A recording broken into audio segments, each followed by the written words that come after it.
Hey guys, welcome to a pickups video, and this is a special pickups video because it's everything I picked up at Revival the Rivals this past weekend.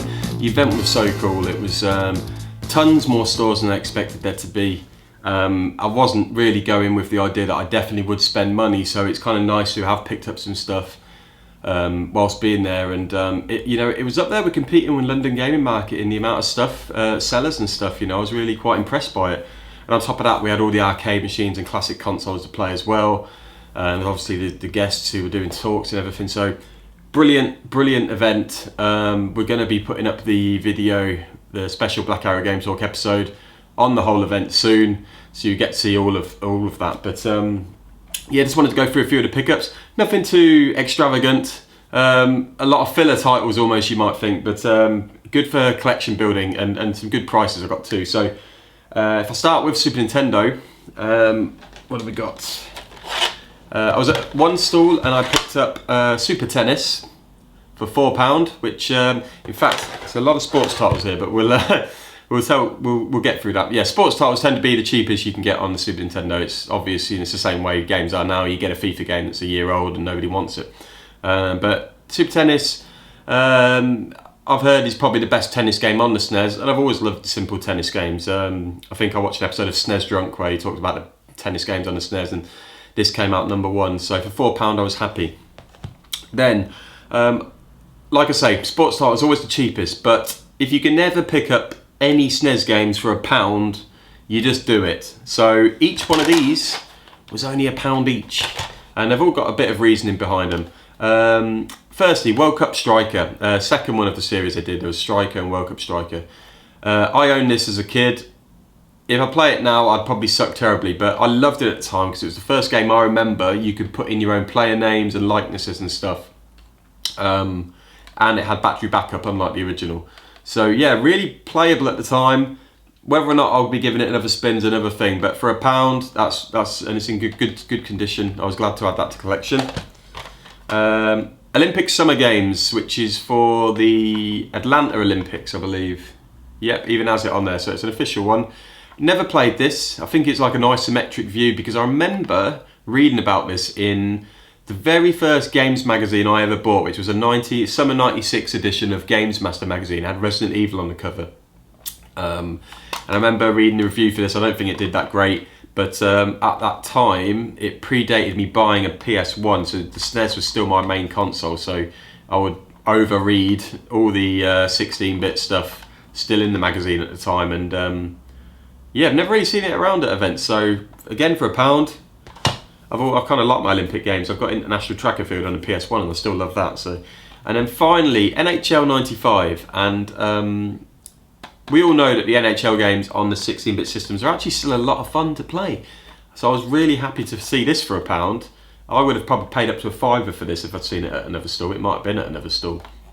But for an absolute steal at £1, and still very playable to this day. I know there's a couple of other NHL EA Sports games on the SNES, and I don't know which one's best, but I assume they're all semi-similar.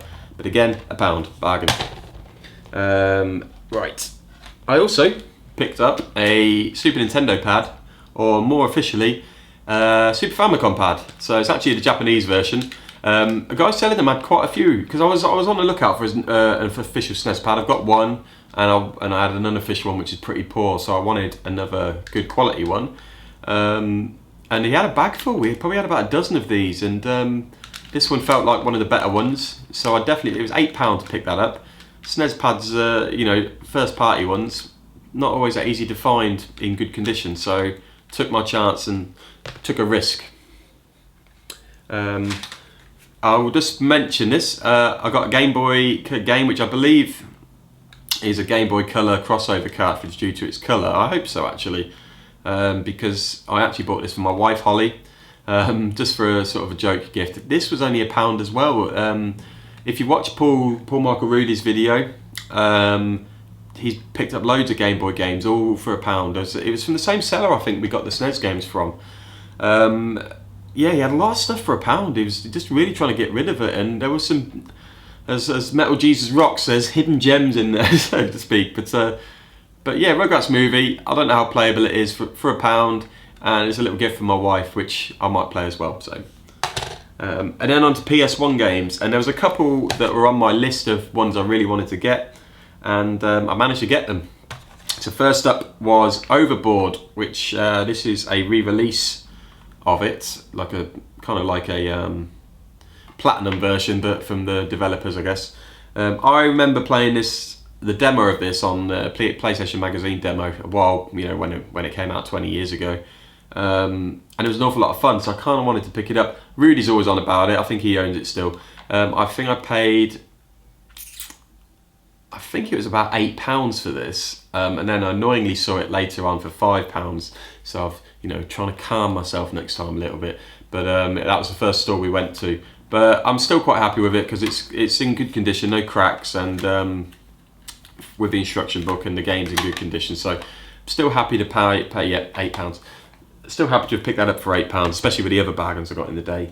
I also picked up from that guy Destruction Derby 2, which in my opinion is the best of the series. And it was also the original double case edition. I don't know why a lot of the early PlayStation PS1 games did that, because they never had anything in the second bit. It was always a bit strange. I don't know if it's because the instruction book was fat or what. But this again was in very good condition. It cost me £12, but it's often going for a reasonable price because it's a lot more popular than the first one. And I love the artwork on the disc as well, because you don't get that on the platinum ones, so that was cool to have the original copy of it as well. Disc's in okay condition for a PS1 game of this age. I'm sure it'll play fine. So yeah, again, happy to get that. And then finally, Rudy, bless him, he treated me to a game that I really wanted to get, which I've never played before, which is kind of bad because I'm a big Worms fan from the original Worms on the PS1. Still love that first one to this day. And that's Worms Armageddon, which I know Worms 2 didn't come out on the PS1. So this is kind of, I guess it is the third entry in theory. I know there was others on the Amiga and stuff, and Worms Reinforcements and whatnot, but this is the other one on the PS1. I think there was Worms World Party after this, but this one always got decent reviews, and I think it's almost where the series peaked, they say, before going a bit odd with any extras. But now it's just a case of convincing my friends to play some multiplayer of this. But really looking forward to it because yeah, I've been holding off getting this for a while, but I'm glad I did. So yeah, cheers for that, Rudy. So yeah, didn't spend way too much. I think I only spent sort of £30-40 or so in total. Yeah, that sounds about right. So it wasn't quite as crazy spending as that trip to the London Gaming Market last year. But I'd highly recommend the event again. Like I say, check out our video, which we're going to get online ASAP this week. So yeah, guys, thanks for watching. Now I've got to find time to play some of these. I've got a week off again coming soon. I've been saving up all this holiday for my honeymoon just gone, and now another week off to end the month. So yeah, cheers for watching, guys. Let me know what you think of the titles I've picked up, and yeah, catch you guys soon. Cheers.